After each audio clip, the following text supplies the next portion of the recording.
그러니까 예수 믿는 것이 무엇이냐고 늘 자문하면서 성경을 통하여 답을 얻어내야 됩니다.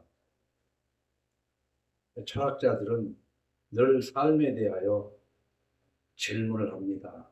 이것은 도대체 어찌 된 것인가? 나 그 답을 찾기는 쉽지가 않습니다.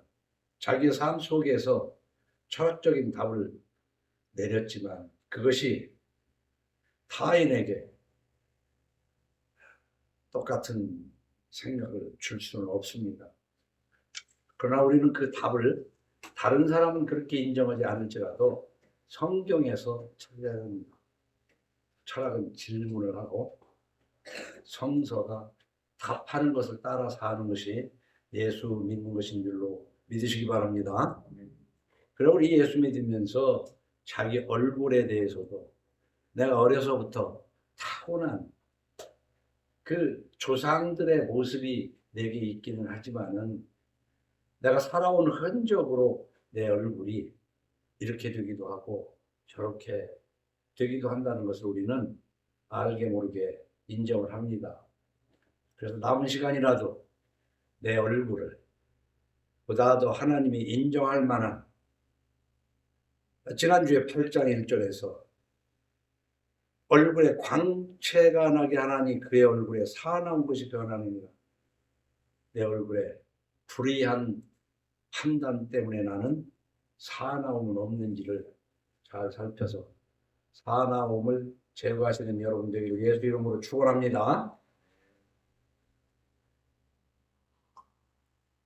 오늘의 말씀은 2절에 왕의 명령을 지키라는 겁니다. 그러면서 5절에 명령을 지키는 자는 불행을 알지 못하리라 그랬어요. 우리 인생이 최종적인 목적이 무엇이냐면은 내가 무엇이 되겠다, 무엇을 하겠다 이런 것도 있지만 결국은 우리는 그런 모든 걸 통해서 행복하고 싶어 하는 거예요. 어떻게 보면 행복이 목적이 아니냐. 이 땅에서 행복하게 살다가 하나님이 부르실 때 저 천국에서 온전한 행복을 누리고자 하는 것이 우리 그리스도인들의 목적이어야 합니다. 행복해야 돼요. 그런데 우리는 그 행복을 소유해서 찾으려고 하는 잘못을 가지고 있다 그 말이에요. 근데 오늘은 왕의 명령을 지켜라.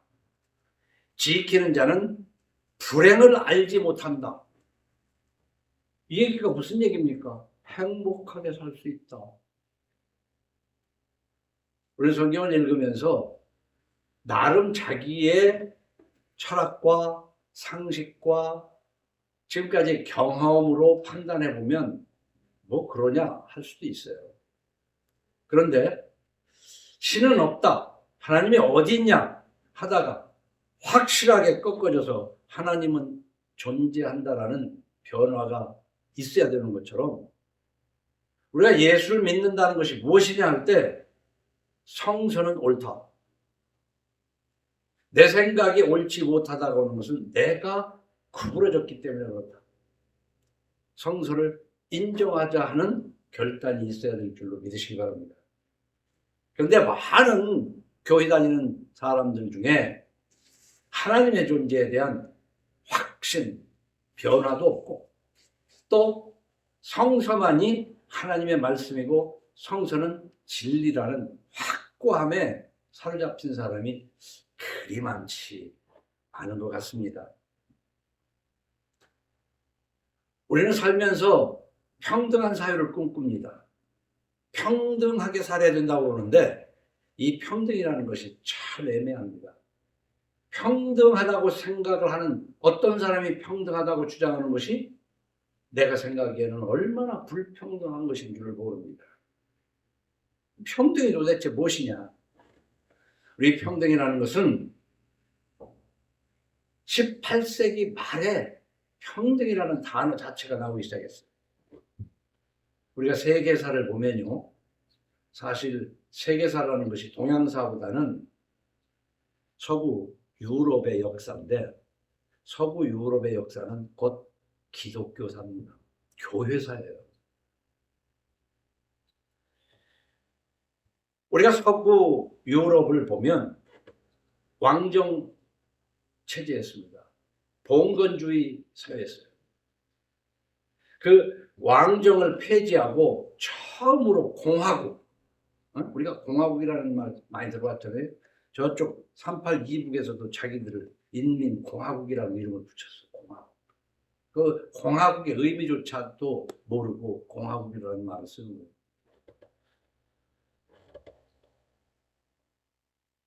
다수결의 원칙인 민주방식, 백성들이 주인이라는 것이 공화국이에요. 의회 중심으로. 그래서 프랑스가 이 왕정 체제에서 대통령 중심 의회 제도 민주화를 가장 먼저 한 나라로 세계사에서 기록됩니다. 서유럽의 봉건제는 1794년 우리가 학교 다닐 때 역사에서 아는 것처럼 프랑스 대혁명으로 그 봉건제가 프랑스에서 먼저 무너져요. 간단하게 봉건제를 말하자면은 힘 있는 자들이 그 나라를 좌지우지하면서 전쟁하기 위해서 필요한 군인을 뽑고 군인들에게 땅으로 나눠준 것이 봉건제예요. 자, 어쨌든 간에 프랑스 대혁명으로 민주공화국이 시작을 했는데, 프랑스 대혁명 민주공화국의 구호가 우리가 민주주의를 하는 사람들에게 가장 익숙한 자유, 평등, 박애, 그런 말이에요. 프랑스 국기가 세 가지 색깔인데, 청색, 흰색, 적색. 그 하나하나가 평등, 자유, 박애를 상징한다고 이제 굳이 해석을 하기도 합니다만은, 이 프랑스 공화제, 다시 말하면 의회 민주제를 수용한 것이 바로 영국이고, 이어서 미국입니다. 그래서 우리가 알기로는 민주주의의 본산지를 미국으로 착각하기도 하고 자본주의의 본산지를 미국으로 알지만, 사실은 프랑스 대혁명을 통해서 이런 자본주의가 시작하고 민주라는 그런 형태가 시작이 된 거예요. 그렇게 프랑스 대혁명에서 민주, 자본 이런 얘기가 나온 것은 사실 그 무렵에 마르크스주의가 사회주의를 내세우면서 그 사회주의의 대항마로서 자본주의, 민주주의 이런 것을 시작을 한 겁니다. 그런데요, 영국, 프랑스, 미국 이들이 주장하는 그 밑바닥에는 교회가 있어요. 교회가 정치를 하는 겁니다. 교회법에 맞게 정치를 해나가야 되는 거예요. 그래서 왕정이라고 하더라도 무슨 교회의 허락이 없이는 왕이 마음대로 할 수가 없습니다. 교회 위에 교회가 있었어요. 아니, 왕과 위에 교회가 있었다. 그래서 요즘 언제 방영하고 언제 만들어진 건지 모르지만 외국 영화 더 퀸이 굉장히 시즌이 많은 그런 걸로 있는데, 보니까 역사적으로 상당히 볼만한 그런 드라마가 있어서 좀 보고 있는데, 우리는요, 이 프랑스에서 시작한 대혁명에서 공화라는 말, 민주라는 말, 의회제 이런 것들이 시작을 했는데, 이것은 그 마르크스의 반해서 그걸 주장하기 시작했다 그 말입니다. 그래 우리는 이 자본주의라는 게 말이에요, 이제는 공산주의가 무너진 마당에서 민주화와 함께 이 자본주의는요 아주 개인화하게 된 것이 이 큰 문제가 된 거예요.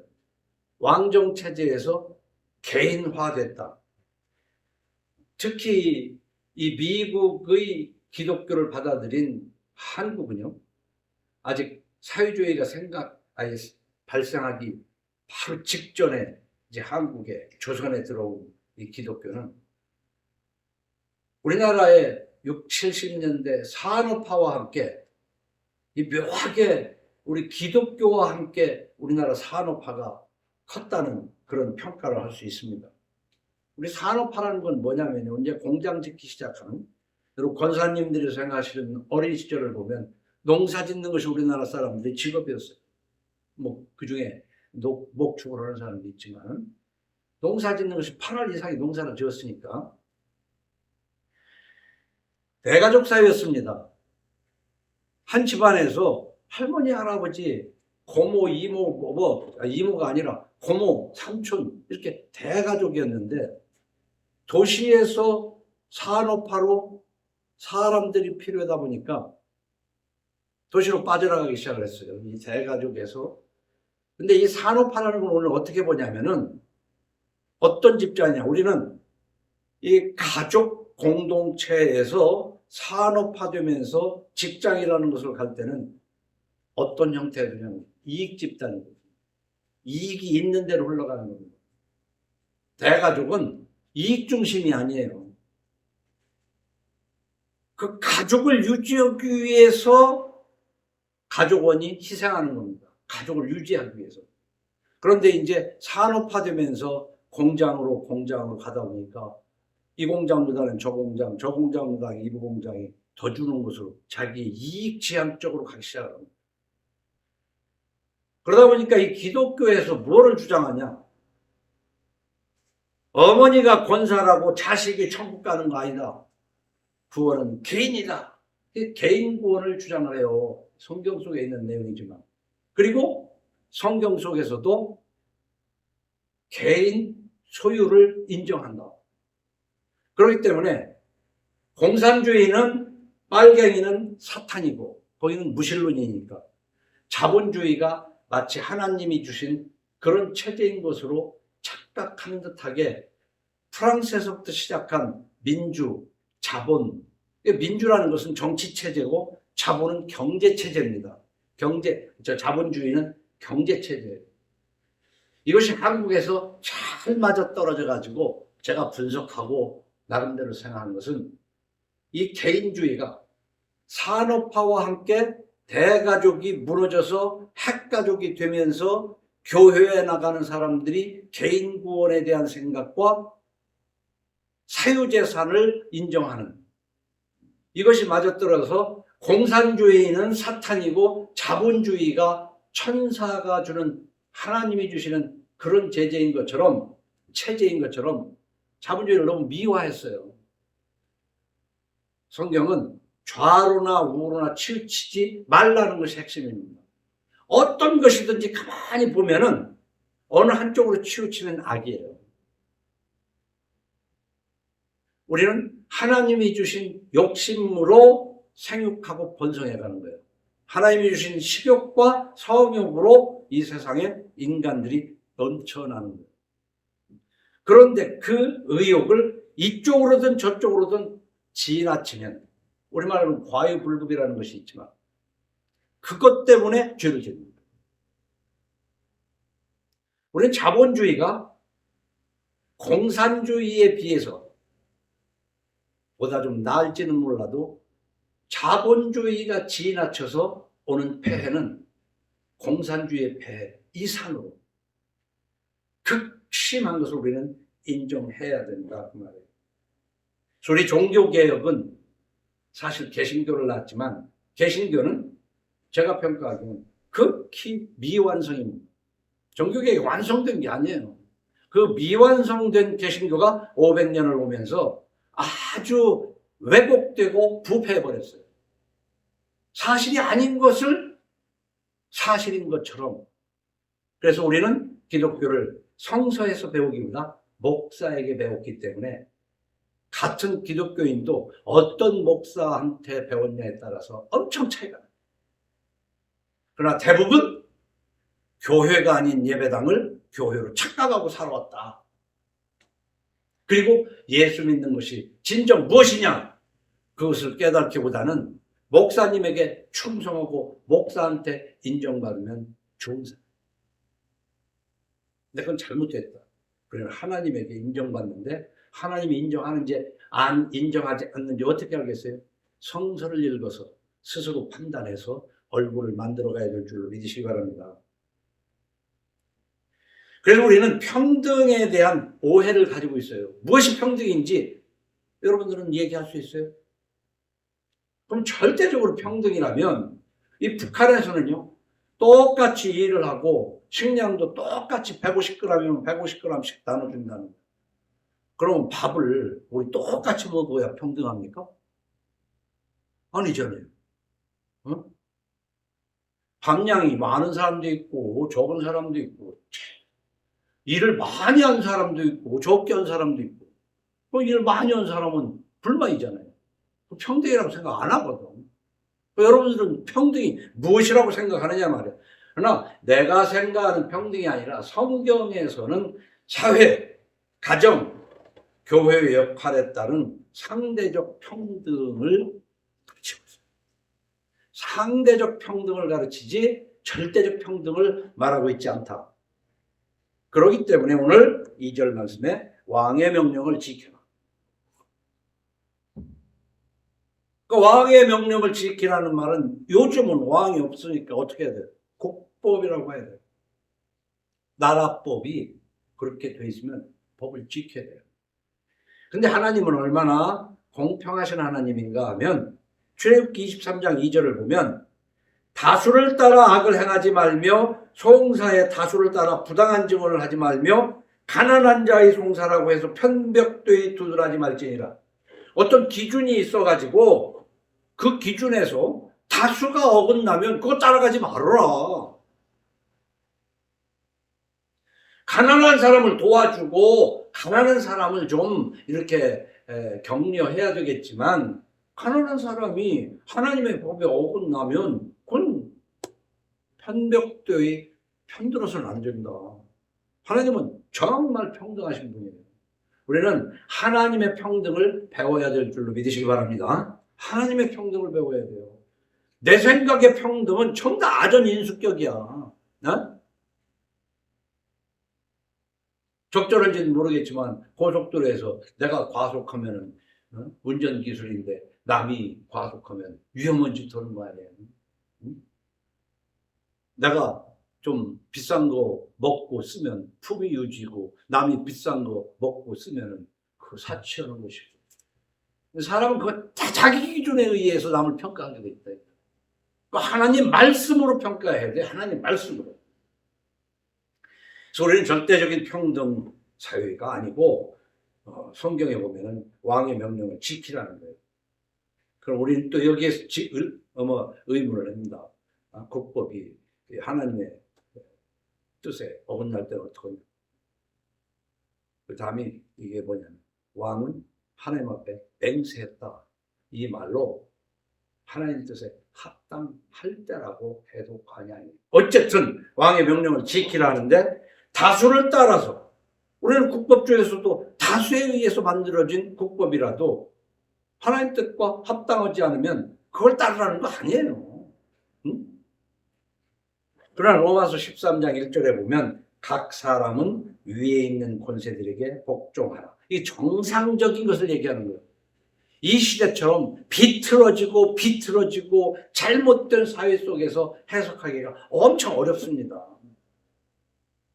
다수를 각 사람은 위에 있는 권세들에게 복종하라. 권세는 하나님으로부터 나지 않음이 없나니. 이 권세는 하나님이 주신다는 거예요. 사람 속에서 권세는. 짐승새에게서도 토끼는 풀을 뜯어 먹어서 풀은 토끼에게 뜯기게 돼 있어요. 그러나 토끼는 또 맹수에게 잡혀먹게 돼 있어요. 우리는 이걸 어떻게 평등하다고 할 수 있냐? 하나님은 자연 질서부터 이건 평등하지 않느냐? 내 머리로 평등이라는 걸 생각하니까 그래. 그럼 똑같이 다 달걀처럼 팔다리도 없이 만들어놔야 된다고 생각하느냐 이 말이에요. 그러니까 내 머리를 성경에 맞춰나가야 돼요. 권세는 다 하나님께서 정하신 바라. 그러므로 권세를 거스리는 자는 하나님의 명을 거스리니 거스르는 자들은 심판을 자취하리라. 여기서 예를 돕기 위해서 이스라엘 백성들이 아주 잘못될 때는 그 이스라엘 백성들을 고통받게 하기 위해서 어린아이와 같은 왕을 세우게 하셔요. 그러니까 지도자를 거지 같은 거 세워가지고 보호받지 못하게도 한다. 뒷부분에 보면, 우리 8장 뒷부분에 보면요, 사람이 장래일을 알지 못하나니 장래일을 가르칠 자가 누구이랴. 바람을 주장하여 바람을 움직이게 할 사람도 없고 죽는 날을 주장할 사람도 없으며 전쟁할 때를 모면할 사람도 없으니 악이 그의 주민들을 견뎌낼 수 없느니라.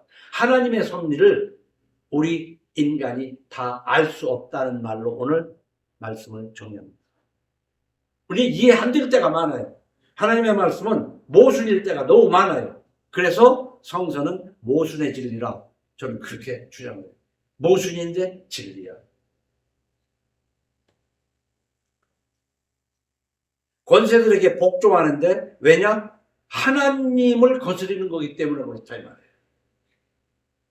다스리는 자들은 선한 일에 대하여 두려움이 되지 않고 악한 일에 대하여 그러니까 정상적인 법은 두려울 거 없어요. 왜? 내가 선하게 살면 법에 저촉될 일이 없으니까. 근데 왜 두려워요? 내가 법을 어기니까 두려운 거지. 에? 근데 요즘은 무전유죄, 유전무죄 이것까지 얘기하려면 오늘 시간이 안 돼. 정상적인 법이라고 할 때 얘기를 하는 거죠. 근데 세상은 교회만 뒤틀어진 것이 아니라 모든 분야가 뒤틀어졌어요.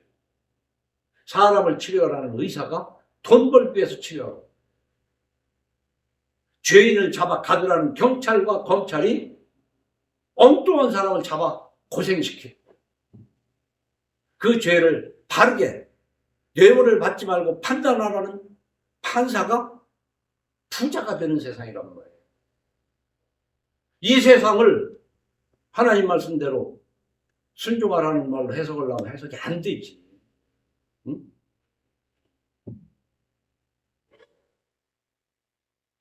심지어는 써 있으니까도 그렇지만 뒷부분에 되면 너희가 조세를 바치는 것도 이로 말미암음이라. 조세를 바쳐야 그 사회 국가에 일할 사람이 일을 한다는 거예요.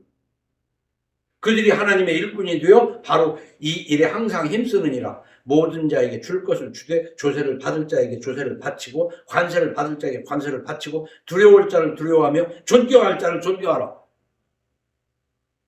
존경할 자를 존경할 줄 아는 것이 예수 믿는 거예요. 줄 걸 주고 받을 걸 받을 줄 아는 게 예수 믿는 거예요. 기독교인들이 어떻게든지 탈세하려고 애를 쓰고 탈세를 미워해서 절세하려고 애를 쓰고, 그거 예수 믿는 게 아니다는 얘기죠. 그러니까 우리 예수 믿는 건 뭐냐? 예수 믿고 복 받는, 예수 믿고 천국 가는, 불신 지옥. 그 정도 수준에서 지렁이 신앙이죠. 나는 지렁이 신앙에는 좀 발전된 것이고, 진딧물 신앙. 그래서 통통하게 그 나무 진이나 좀 빨아서 진딧물이 통통하면 좋은 거지. 그 이상의 옳고 그런 것도 따질 필요가 없이. 우리 예수 믿는다는 것은 우선 십계명부터 점검을 해야 되는데, 십계명 첫째가 뭐냐면 하나님을 인정하라는 겁니다. 하나님의 권세를 인정하라는 겁니다. 그게 사계명까지. 그리고 부모의 권세를 인정하라는 겁니다.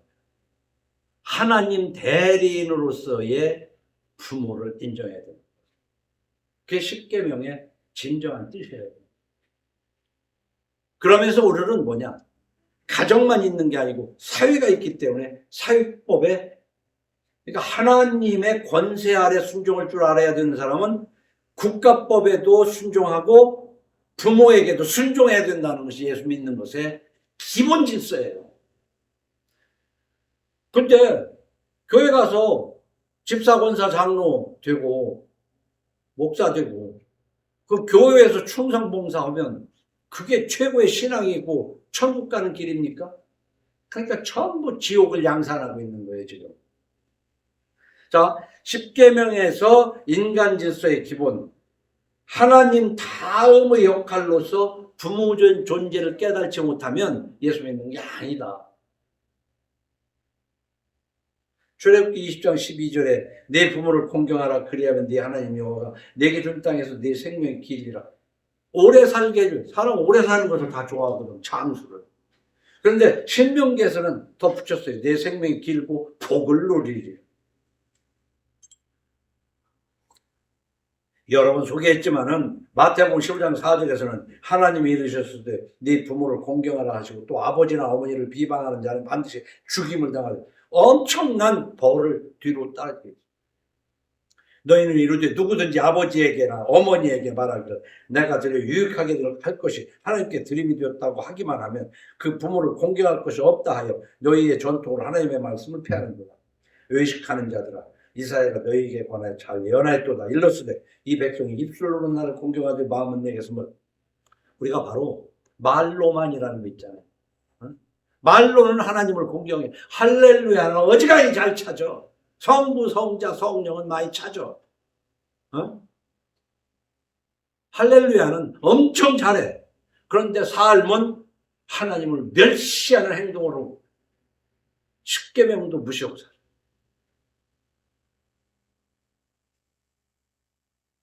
아비를 조롱하며 어미 순종하기를 싫어하는 자에게는 골짜기에 까마귀에게 쪼이고 독수리 새끼에게 먹히리라. 이 성경은 보면요 어지간히 독한 욕을 하고 있어요. 이 욕도 이런 욕이 있습니까? 저는 그렇게 생각을 해요.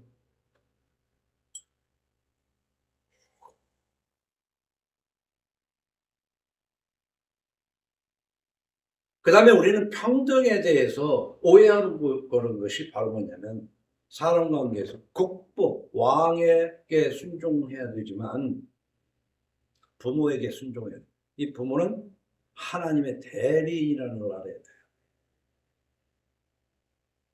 국가도 하나님의 대리인입니다. 국법이. 물론 그것에 대한 심판은 좀 후에 얘기하겠지만 가정에서 부부간의 질서에도 그리스도를 경외함으로 피차 복종하라는 이 규절이 있고 난 다음에 피차 복종하라.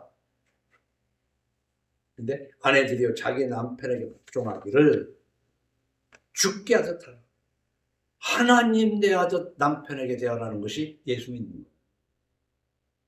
요즘 사회는요 부권 사회가 무너졌다고 봐도 과언이 아닌 사회거든요. 어떻게 보면 성경이 남존 여비를 주장하는 것 같지만 하나님은 누구를 비하하는 게 아니에요. 질서를 주는 거예요. 질서. 왜? 인간 네가 나와 같은 신이 아니지 않느냐. 그러니까 내가 정한 국가 법을 지켜. 네 생각으로는 아니라고 할지 몰라도 지켜. 그리고 가정에서 아내들아 남편에게 순종하기를 하나님 대하듯 하라는 거예요. 근데 내가 볼 때는 대한민국 교회 다닌다는 교회 가정에서 여자들이 이렇게 하는 가정이 얼마나 있겠냐는 얘기지. 자기 얼굴을 살펴도 되지만은 가정의 남자와 아내의 하나님이 주신 이 권세를 남자가 쓸 줄 알아야 돼요. 근데 요즘 남자들이 남자의 여성화, 여자의 남성화 시대라는 게 무슨 수십 년 전부터 와가지고 남자들도 여자들도 결혼을 안 하려고 그러고 결혼을 하는데도 보니까 내 조카도 얼마 전에 결혼을 하긴 했는데 애를 안 낳는 조건으로 결혼을 했다는 뭐 딩크족이라고 그러죠.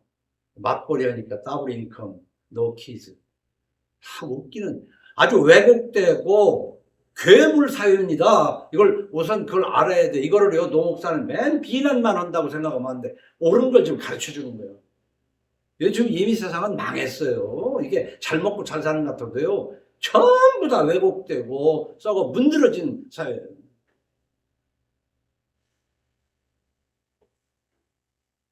그런가 하면 뭐 결혼할 필요도 뭐 때문에 그냥 가끔 한 번씩 놀면 되지. 애가 안 낳고. 그래 결혼도 안 해. 큰일이야. 우리 손자애들 길러가려면 어떤 사고방식. 그 할아버지가 뭐 얘기하게 되면 괴물로 들릴 거야. 괴물로. 똑바로 어려서부터 잘 가르치지 않으면 내가 괴물이 된다.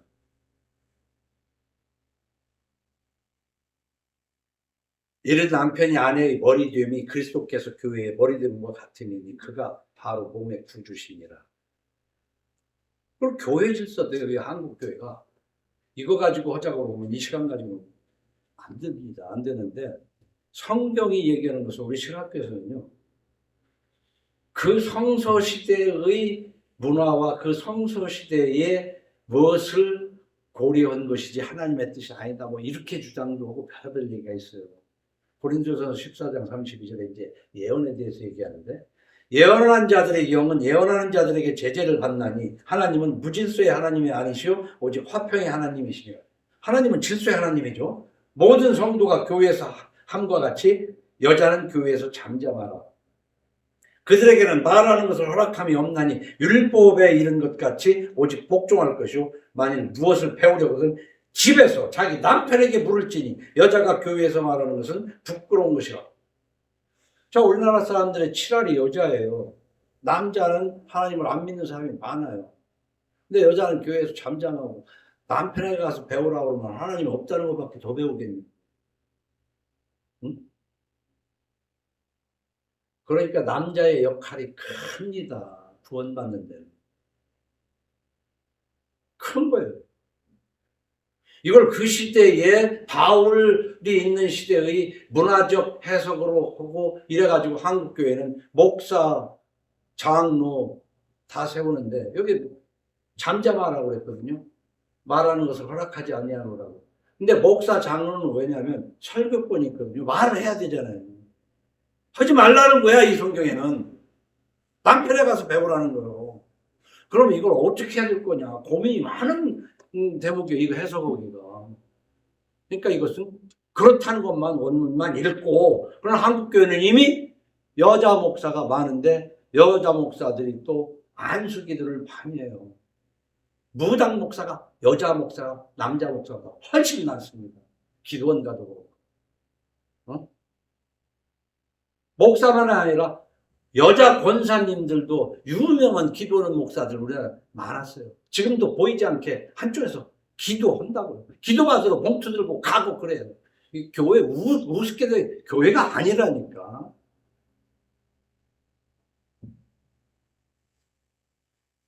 심지어는요 하나님이 모든 인간을 평등하다고 만드는 게 아니에요. 사회질서에서도 에베소서 6장 5절 보면 종들아 두려워하고 떨며 성실한 마음으로 육체의 상전에게 순종하기를 그리스도. 여기서도 직장 상사에게 예수님 되어도 더라는 거예요. 어? 이 얘기는 뭐냐면 왕도 그렇고 직장 상사도 그렇고 부모도 그렇고 남편도 그렇고 정상적인 상태여야 되는 거거든요 이게. 근데 다 왜곡되고 비틀어졌잖아요.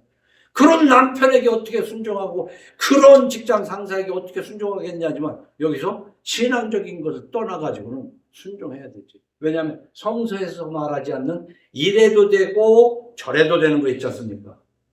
그런데 이래도 되고 저래도 되는 것을 여자가 빡빡 우겨서 남자를 누르고 이래도 되고 저래도 되는 것을 법이 왜 그 모양이냐고 하면서 법을 안 지키고 이러면 그럼 성경 필요 없잖아요.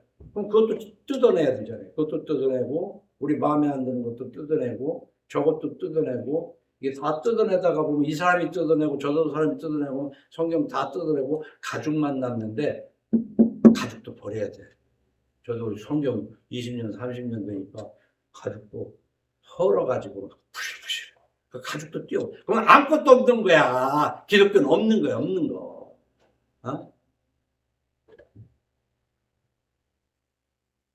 여러분 왕은 이미 하나님을 가리켜 맹세하였음이니라 이렇게 설명하고 있잖아요. 이것을 어떻게 해석해야 되겠습니까? 선한 통치, 법이라면 적법한 법, 적법한 옳은 법을 전제로 해서, 그리고 이 맹세라는 게 뭐냐면 왕이 하나님께 맹세했다는 것은, 맹세는 성경에서 이렇게 얘기하고 있어요. 출애굽 22장 11절 보면 두 사람 사이에 맡은 자가 이웃의 것에 손을 대지 아니하였다고 여호와께 맹세할 것이요 그 임자는 그대로 믿을 것이며 그 사람은 배상하지 아니할. 어떤 이제 그 배상 문제가 있을 때 하나님 앞에 맹세를 하면 난 그렇게 안 했다라고 맹세를 하면 믿어주라는 거거든요. 인간관계에서도 개인에서도 맹세를 하면 믿어주라는 것인데, 왕이 하나님 앞에 맹세한 거 믿어주고 왕에 순복해야 되지. 요즘같이 의회 민주제로 법이 다수에 의해서 했는데, 알고 보면 사실은 다수에 의해서 안 된 법도 많잖아요. 그리고 다수가 미친 사람들이 다수인 걸 어떻게 해, 그러면? 어?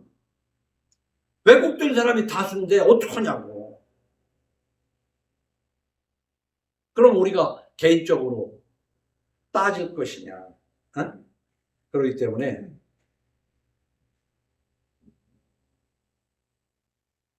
아비들아, 우리 그걸 알아야 돼요. 아비들아, 너희 자녀를 노엽게 하지 말고. 아비들이 자식이 부모에게 순종하고 아내가 남편에게 순종하라고 그러지만 그 남편이나 아비에게는 더 큰 또 의무를 줬다고요. 자녀들을 노엽게 하지 말고 오직 주의 교훈과 훈계를, 성경으로만 훈계를 하고 양육하라는 거 아니에요. 응? 남편들 아내 사랑하기를 그리스도께서 교회를 사랑하시고 그 교회를 위하여 자신을 주신같이 하라. 예수님이 우리를 위해 십자가에 죽으신 것 같이 아내를 위해서 희생을 하는 거예요. 그러니까 이것이 선순환이 일어나면 예수 믿는 가정 성화가 되는 거예요.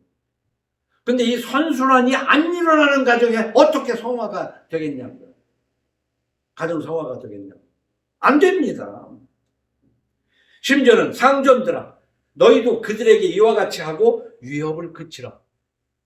상전이라고 해서 직원들 협박하고 일 시켜먹고 그러지 말라는 거예요.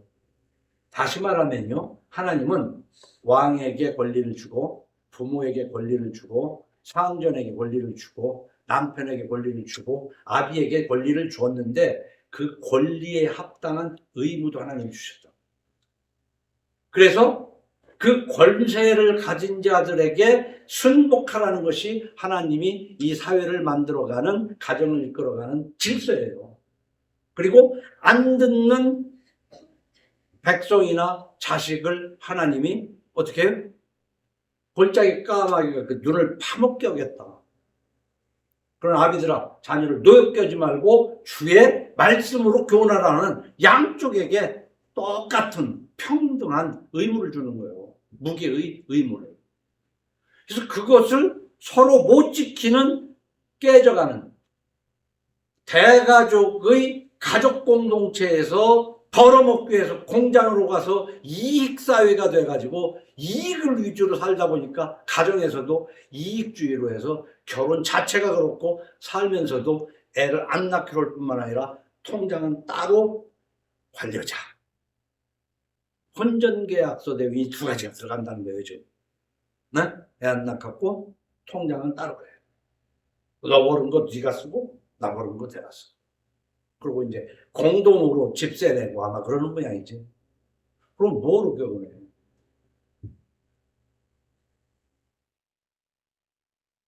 성매매 하려면 돈 들으니까.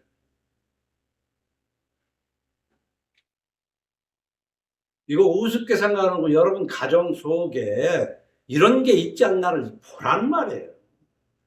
그래가지고 아버지의 권세로 그것을 바로 잡아야 되는 거야. 그걸 못 잡으면 왕을 하나님이 때가 되면 손을 봐요.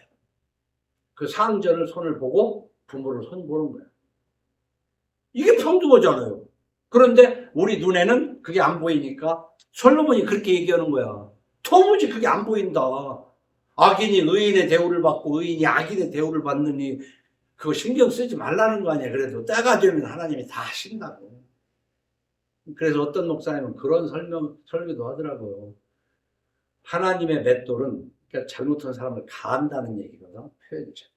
너무 천천히 돌아서 안 도는 것 같이 보이지만 갈아지면 확실히 갈아진다. 그런 표현을 정진경 목사님이 그런 표현을 한번 한 적이 있었어요. 그래서 결론적으로 하면 오늘 아까 처음에 얘기한 것처럼 명령을 지키는 자는 불행을 알지 못하리라. 이 국가법이 잘못됐기 때문에 데모하고 그러다가 이거를 예수 믿는 사람으로서 정말 지혜롭게 그걸 잘했어야 되거든요. 근데 데모하다가 찍혀놓으면 취직이 안 되잖아. 이제 군사정권이 끝났지만. 그 취직이 안 되니까 먹고 살 길이 없으니까 미국으로 도망간 사람이 한두 사람이 있는 거예요. 불행하잖아. 가족과 떨어져서. 명령을 지키는 자는 불행을 알지 못하니라. 다시 말하면 순종이 곧 평안한 삶을 제공한다라고 줄여 말해도 돼요. 이거 잘못하다가 보면요. 잘못된 악에 대해서도 그냥 그래. 직장에서 주일날 오라는데 직장에서 가정 그거 돌보냐고 그러는. 그래서 직장 중심으로 가 예수 믿는다고 하면서 가정 위에 직장 상사가 있어. 또 부모를 공경하다가 보니까 부모가 하나님 위에 있어. 이걸 전반적으로 아우를 수 있는 능력을 하나님의 성령이 주실 줄로 믿습니다. 하나님이 주시는 평등은 상대적 평등이고 거기에 맞는 또 상벌을 주십니다. 그래서 우리 예수 믿는다는 것은 가정성화를 하는데 주장이 달라. 부모 자식 간의 주장이 다르고 부부 간의 주장이 달라. 그러니까 성경을 읽고 성경은 이렇게 얘기하고 있잖아 라고 해서 성화해 나갈 뿐만 아니라 국가나 직장의 유익을 위한데 그 유익이 선한 이익이어야 돼요. 국가법에 순종하라고 그러니까 분명히 범법인 것인데도 국가법을 지키라고 그러면 됩니까? 안 되잖아요. 예수 믿는 것이 간단한 게 아닙니다. 복잡합니다. 때로는 손해도 납니다. 때로는 힘들어요.